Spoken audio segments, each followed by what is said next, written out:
C'est une double ration de Track Limit by Minerva Oil, le podcast d'Endurance Info que nous vous proposons cette semaine, puisque avec Laurent Mercier, nous allons revenir dans cet extra numéro, on va l'appeler comme ça, sur la liste des engagés ELMS pour la saison 2025, liste qui a été dévoilée hier, mardi 3 décembre. Une liste des engagés très conséquente et encore une fois de qualité, puisqu'on peut retrouver 44 voitures qui sont attendues l'an prochain pour la saison européenne du championnat promu par la CO avec, on va y revenir plus en détail, mais 14 LMP2 en Pro, 7 LMP2 Pro-Am, 10 LMP3 et 13 LMGT3. Laurent, bonjour, ça fait une liste des engagés encore une fois très conséquente, très qualitative. Au global, c'est plus ou moins ce que ça reste dans les standards qu'on a vus ces dernières années et même un petit peu en progression. Ouais, salut Pierre, un petit peu en progression. Bon, ça peut pas monter de toute façon de 10 voitures par manque de place. Je pense pas que ce soit par manque de dossiers parce qu'on ne sait pas vraiment combien il y a eu de dossiers qui ont été envoyés. Bon, il y a des bruits qui courent, mais on n'a pas de certitude sur le nombre de dossiers qui a priori serait supérieur à 50. Quantitatif et qualitatif, je pense que c'est les deux mots si on doit faire un bilan rapide de cette liste. 44 voitures, on revient à un niveau qui était vu en 2016, 44 voitures, le maximum 45 en 2018. Bon, effectivement, il y avait eu le petit creux de 2020 avec le contexte que l'on connaît avec la pandémie, mais depuis 2020, 41, 42 voitures depuis 2022, en 2023 et en 2024, et donc 44 autos pour 2025.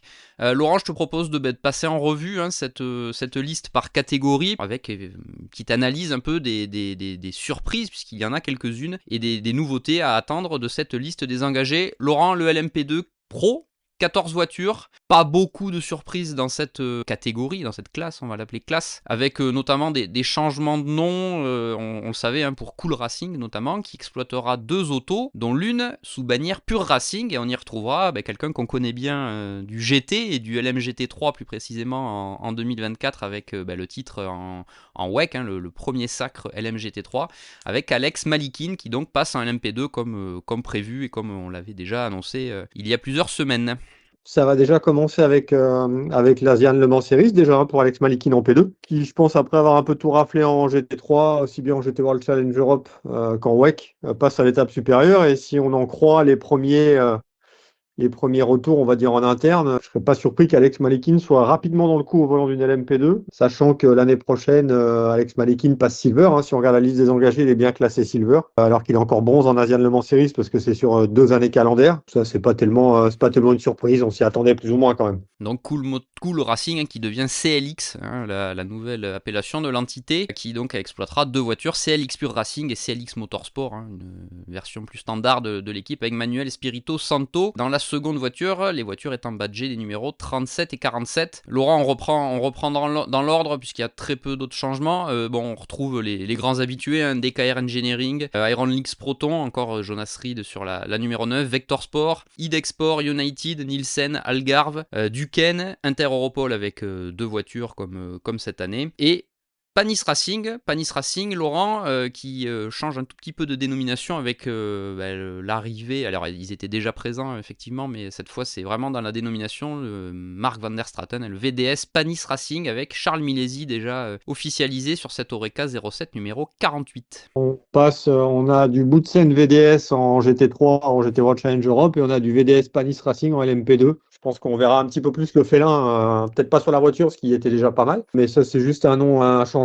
Le changement notable quand même, c'est que DKR passe du Pro-Am entre guillemets au Pro, même si on n'appelle pas vraiment ça la catégorie Pro, mais on va dire la classe Rennes, sans besoin d'avoir un pilote bronze dans la voiture, donc ça reste quand même une nouveauté. Et après, le reste, c'est la première fois qu'IDEC va faire rouler 2 voitures hors 24 heures du Mans, dont une qui a été annoncée il n'y a pas très très longtemps, là, qui sera un petit peu le junior team de Genesis en ELMS pour préparer 2026.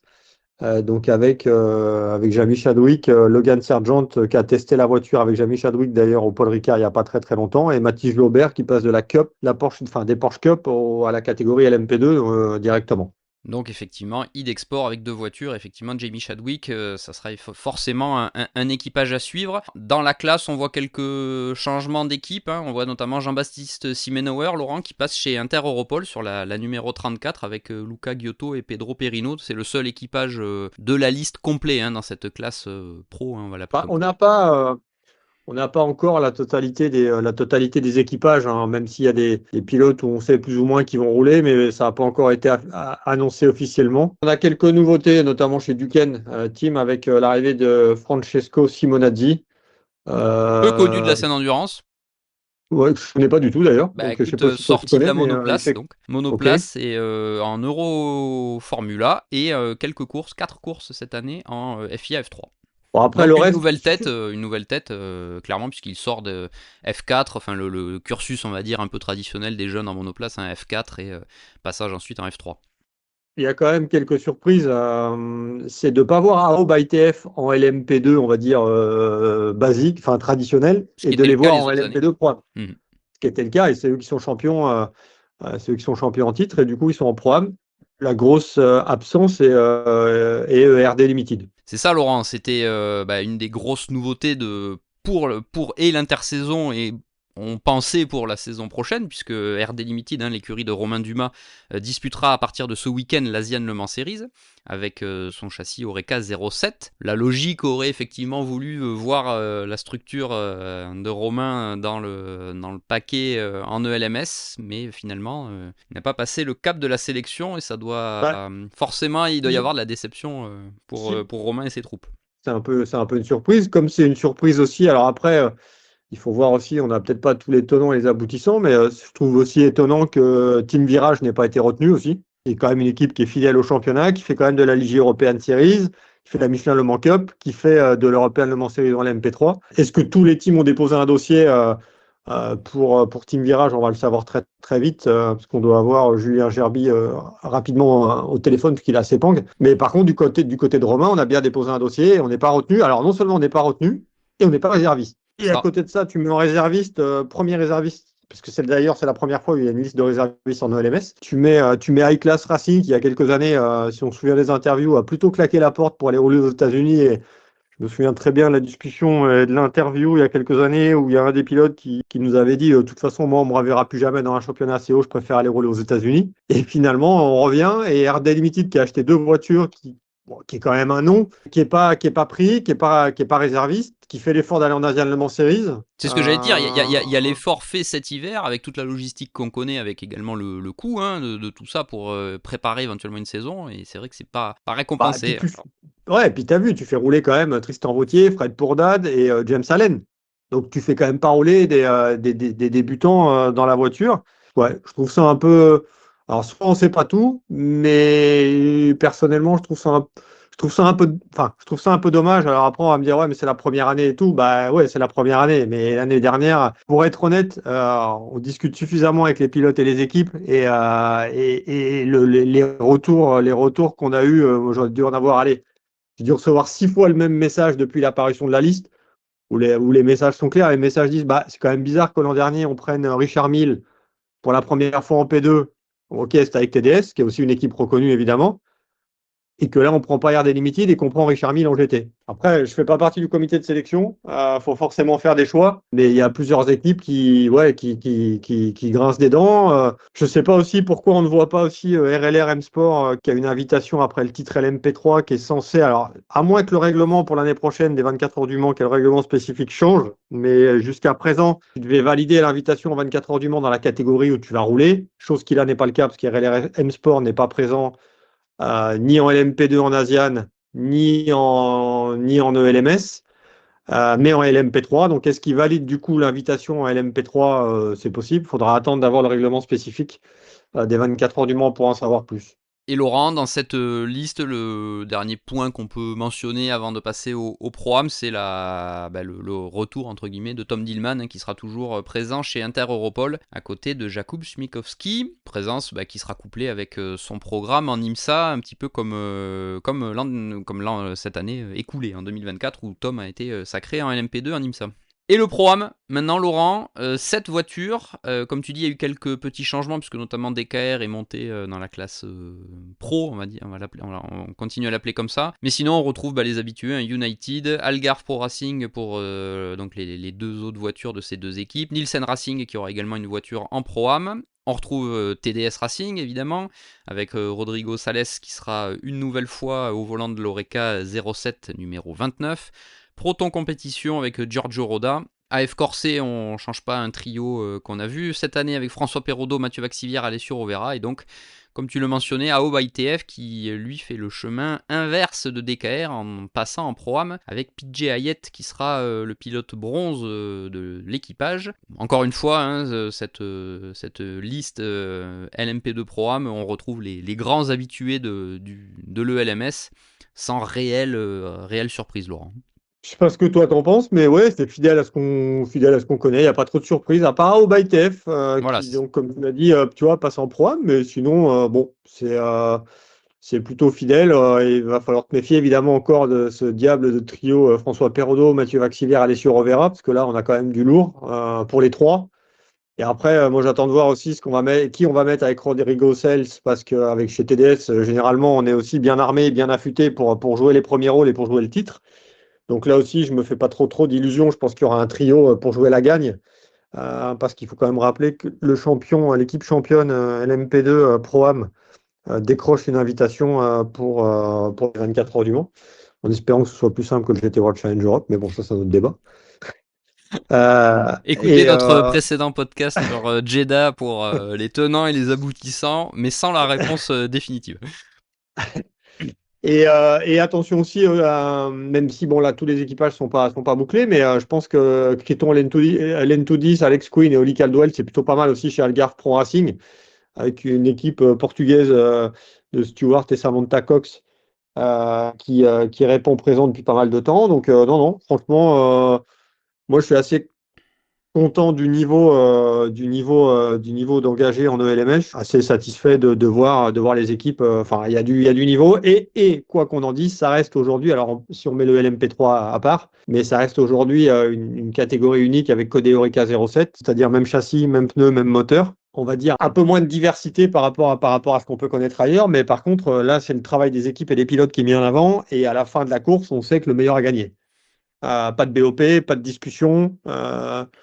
Là, tout le monde est logé à la même enseigne. Alors oui, c'est peut-être un peu embêtant du point de vue des fans parce que c'est toujours la même chose, c'est toujours les mêmes voitures.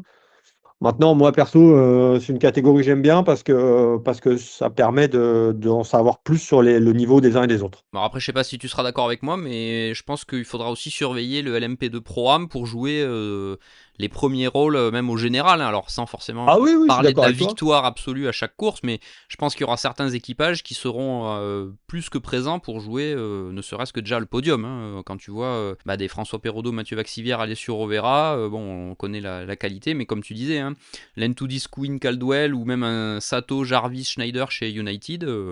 Ça peut, au Ouais, ouais, vu des ouais, ouais, déroulés je suis des courses d'accord. aussi, jouer un peu les premiers rôles. Mm. Mais Ouais, quand tu mets tout ensemble et tout, et c'est sûr que sur le papier, François Perrodo, Mathieu Vaxivière, Alessio Rovera, bon là, tu te dis, bon déjà, ça pose les bases, hein, tu vois. Donc c'est sûr que même au général et tout, il y a de quoi faire. Il y a certainement de quoi faire quelque chose de bien, ouais. Laurent vient de passer le LMP2, donc le LMP2 Pro et Pro-Am en revue, sans grande surprise, comme on vous l'a dit, avec quelques petites modifications, que ce soit de dénomination ou de passage entre les classes ou entre les équipes, ou même pour certains pilotes. On va aborder le cas du LMP3 avec 10 voitures et une saison 2025 qui propose pas mal de nouveautés dans cette catégorie, puisque arrivent les nouvelles voitures qui étaient très attendues, avec notamment ce fameux bloc V6 turbo Toyota qui viendra remplacer le V8 Nissan. Laurent, tu me diras ce que tu en penses, mais l'environnement sonore devrait changer. Voilà, ça serait pas forcément pour nous déplaire, en tout cas pour moi, me concernant. Avis personnel sur ce point. Pas mieux.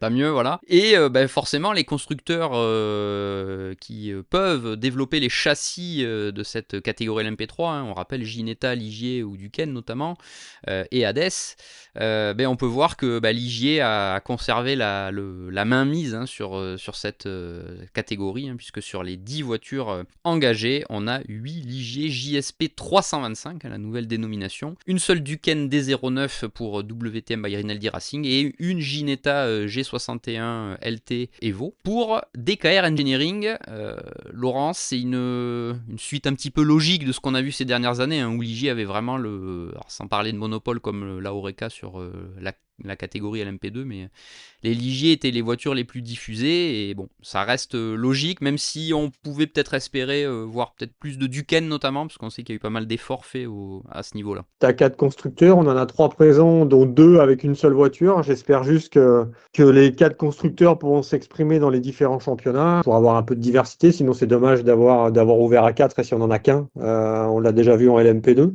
Mais bon, après, c'est le marché qui décide, hein. C'est pas simple, hein. Il y a aussi des suites logiques au niveau technique, sans doute, hein. Les équipes qui sont habituées à Ouais, ouais, travailler ouais, avec ouais. les anciennes, c'est dans un Et sens puis, évident. et puis, je pense que Ligier, dès le début, a marqué son empreinte parce qu'ils étaient prêts les premiers, parce qu'ils ont un service compétition client qui fonctionne très bien, et que ça, je pense que c'est aussi un avantage, et que peut-être aussi que tu as des équipes qui attendent aussi un peu de voir comment ça se passe, parce que ces voitures, il n'y a pas longtemps qu'elles sont homologuées, elles n'ont pas roulé en compétition, elles seront disponibles en 2025 uniquement en European Le Mans Series et en Michelin Le Mans Cup, pas dans les autres championnats.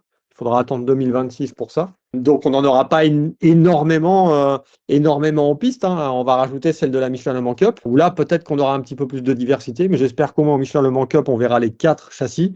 Et là, la surprise, la seule vraie surprise, le passage de DK Engineering qui passe de la Duquesne à la Ginetta. Après, à côté de ça, je suis un peu surpris de voir aussi RACE et ANS Motorsport suppléants et pas pris d'office. RACE, ok, c'est leur deuxième saison en endurance, mais quand tu vois ce qu'ils ont montré en Michelin Le Mans Cup avec Adrien David et Fabien Michal, où franchement ça a été solide toute la saison, ça a Et, même failli gagner le titre, et hein. qui sont reconduits sur la voiture sur cette liste des suppléants, hein. Donc il y avait une solide base pour Air Race, hein, GP.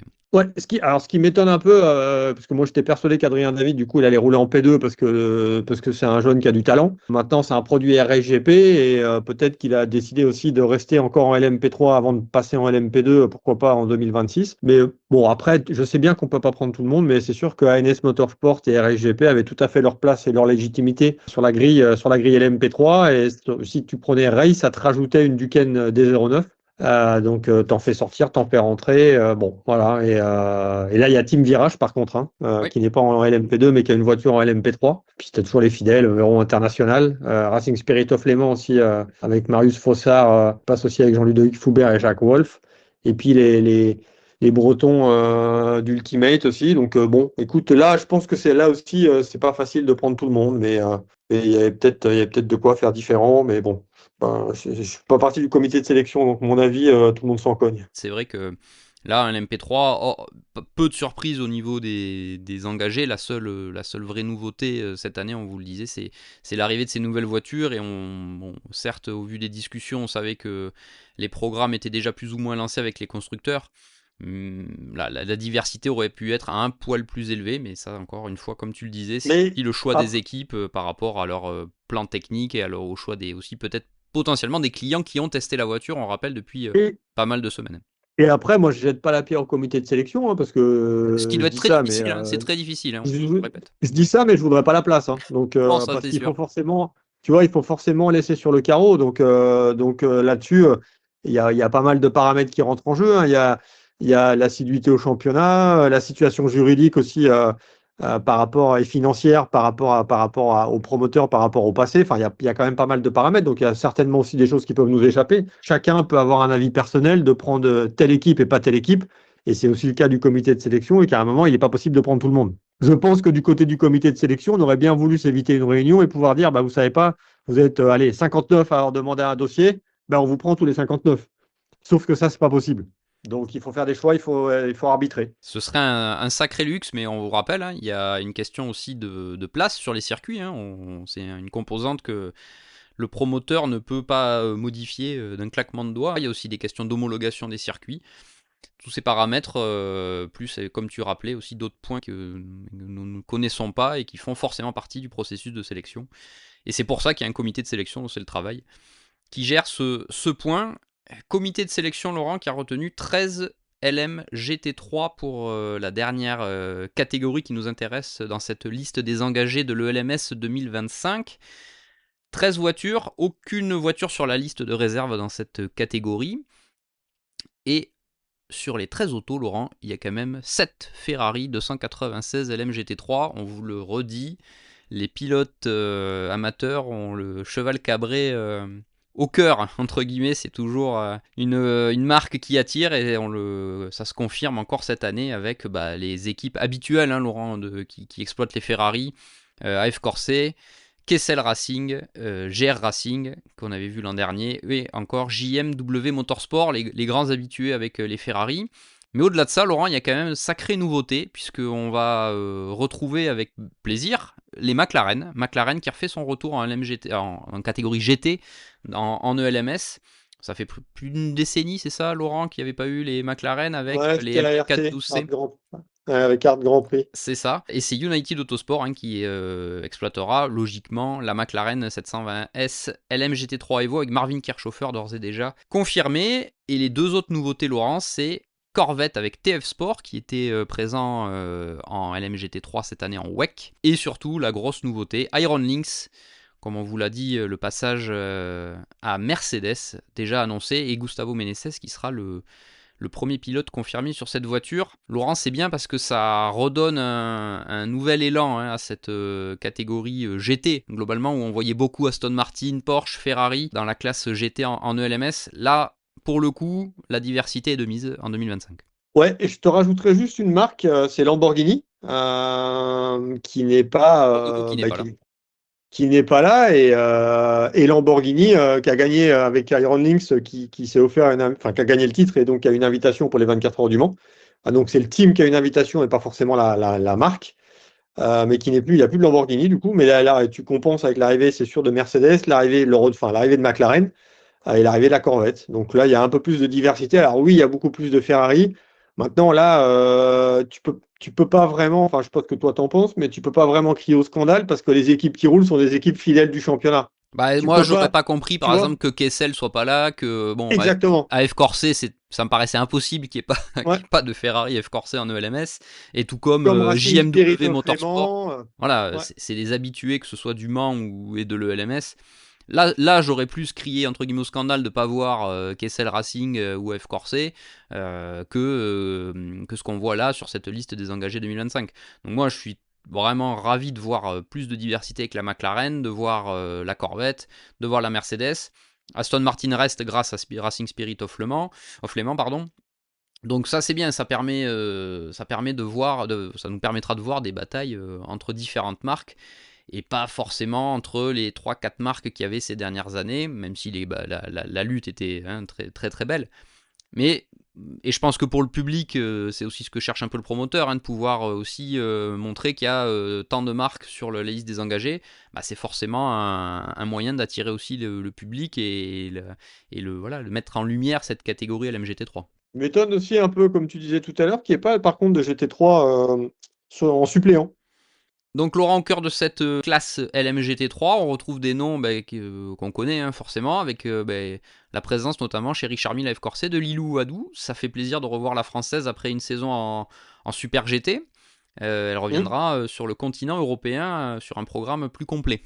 Ouais, exactement. Donc ça fait une féminine de plus dans la catégorie GT, en plus enfin LMGT3, en plus de Michel Gatting, Sarah Bovy et Célia Martin.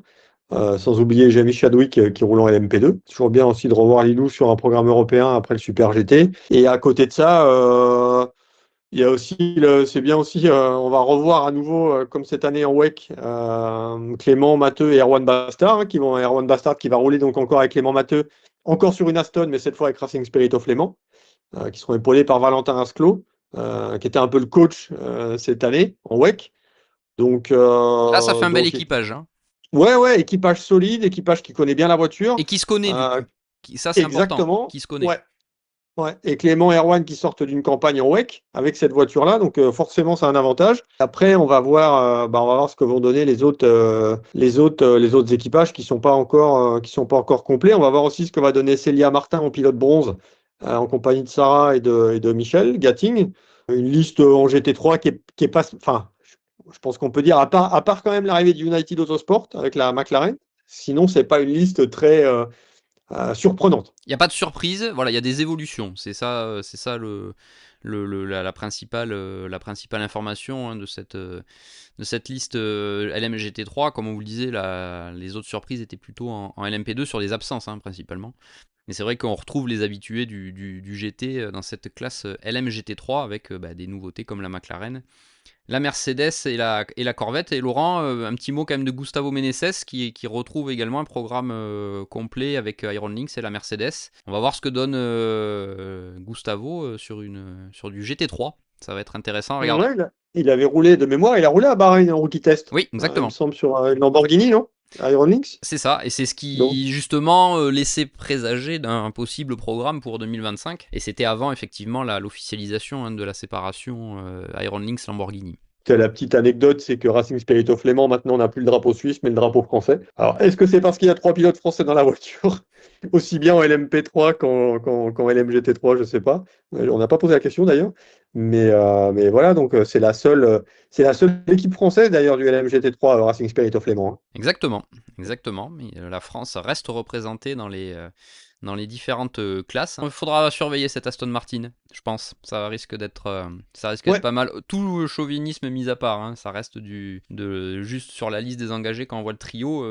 Ça peut vraiment être très intéressant. On remet pas de côté les autres, hein, mais je pense qu'il faudra faire attention à cette numéro 59 sur la durée et sur le championnat. Laurent, ouais, tout à fait. quelques petites statistiques, entre guillemets. On en a parlé un petit peu précédemment, mais il y a quand même 5 équipes qui étaient là en 2013 et qui sont toujours là. Donc ça fait quand même des vieux de la vieille, hein. TDS, AF Corset, DKR Engineering, JMW et Proton. Mais on voit que la fidélité, on en parlait, ça marche avec les championnats assez hauts. Oui, alors ça c'est sûr. Maintenant, il va falloir se poser une autre question. C'est quid des 24 heures du Mans par rapport aux équipes sélectionnées? Parce que là, il va falloir faire un choix aussi. Parce que on va pas pouvoir, enfin, le comité de sélection va pas pouvoir prendre tout le monde avec, si tu prends les engagés du WEC, alors comme on est en dessous pour l'instant, enfin, on est en dessous des 40 voitures, donc ça libère un petit peu de place, notamment pour des LMP2 et quelques LMGT3. On aura les dernières équipes invitées après l'Asian Le Mans Series, mais ça, il va falloir attendre février. Donc là, il va falloir aussi que le comité de sélection se creuse la tête pour sortir une liste des engagés. Mais bon, ça reste, je pense que la CO, généralement, fait quand même la prime à la fidélité. Alors, on peut voir le verre à moitié plein ou à moitié vide. C'est-à-dire que tu fasses euh, enfin, que ce soit la fidélité, moi je trouve ça très bien parce que ça récompense ceux qui sont là depuis longtemps et ceux qui font confiance à la série. Mais d'un autre côté, ça empêche aussi les nouveaux d'essayer de rentrer.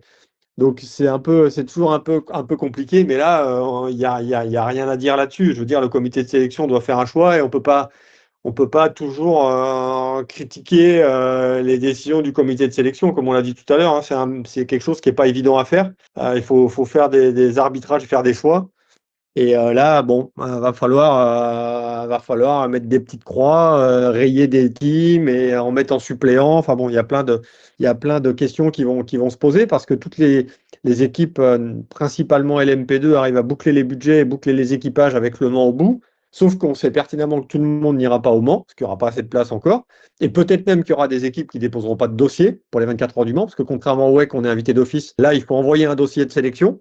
Et c'est là justement tout le travail du comité de sélection. Je ne suis pas persuadé qu'il y ait beaucoup de teams en LMP2 au Mans, qui ait deux voitures. Tu vois. Je pense qu'on va peut-être plutôt privilégier une voiture par équipe pour essayer de mettre un peu tout le monde sur un même pied d'égalité. Donc ça va être un petit peu là-dessus. On verra ça après l'Asian. Laurent, ça fait un peu plus d'une demi-heure qu'on traite de cette liste des engagés 2025 de l'ELMS, avec, comme on vous l'a dit, hein, 44 voitures attendues sur cette saison à venir en European Le Mans Series. European Le Mans Series, Laurent, qui reprendront leurs droits fin mars, puisqu'il y aura le fameux et désormais traditionnel prologue à Barcelone, du 31 mars au 1er avril, suivi là, dès le week-end d'après de la première course, les 4 heures de Barcelone le 6 avril, les 4 heures du Castellet le 4 mai, les 4 heures d'Imola le 6 juillet, les 4 heures de Spa le 24 août. La grosse nouveauté, les 4 heures de Silverstone qui refont leur retour pour la première fois depuis 2019, qui seront le 14 septembre, et la finale habituelle de Portimao le 18 octobre.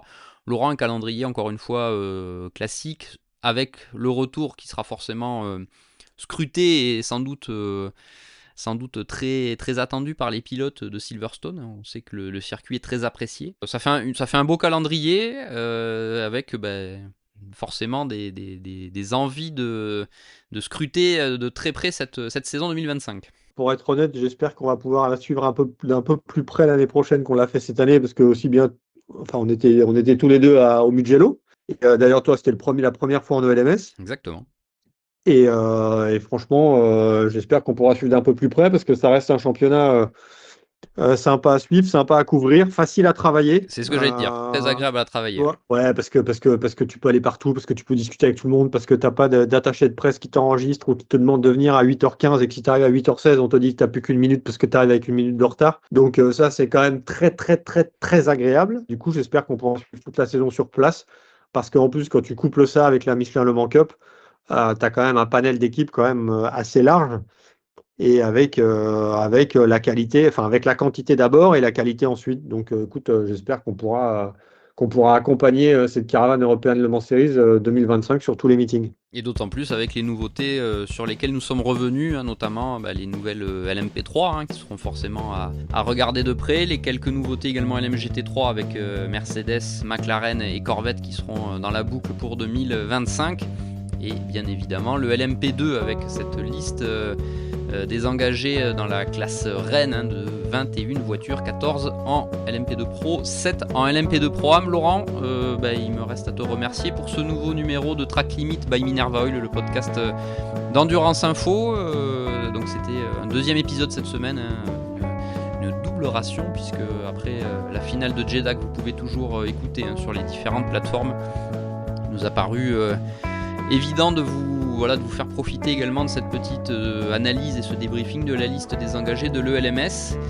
Laurent, merci. On se donne rendez-vous prochainement avec, comme on vous le disait, nos awards qui se préparent pour cette saison 2024. La rédaction réfléchit à qui mettre en avant, chacun de son côté. J'ai lavé le costume. Il y a costume obligatoire. On verra. Ça, c'est en option.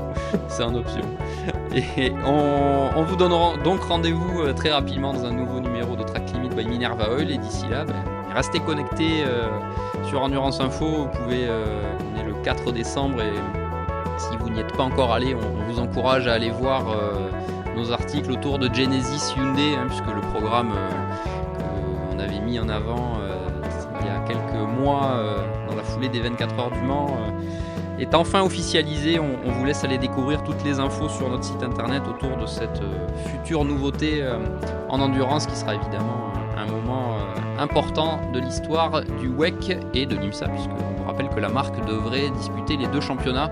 Laurent, merci encore et à bientôt dans un prochain numéro de Track Limit. À bientôt.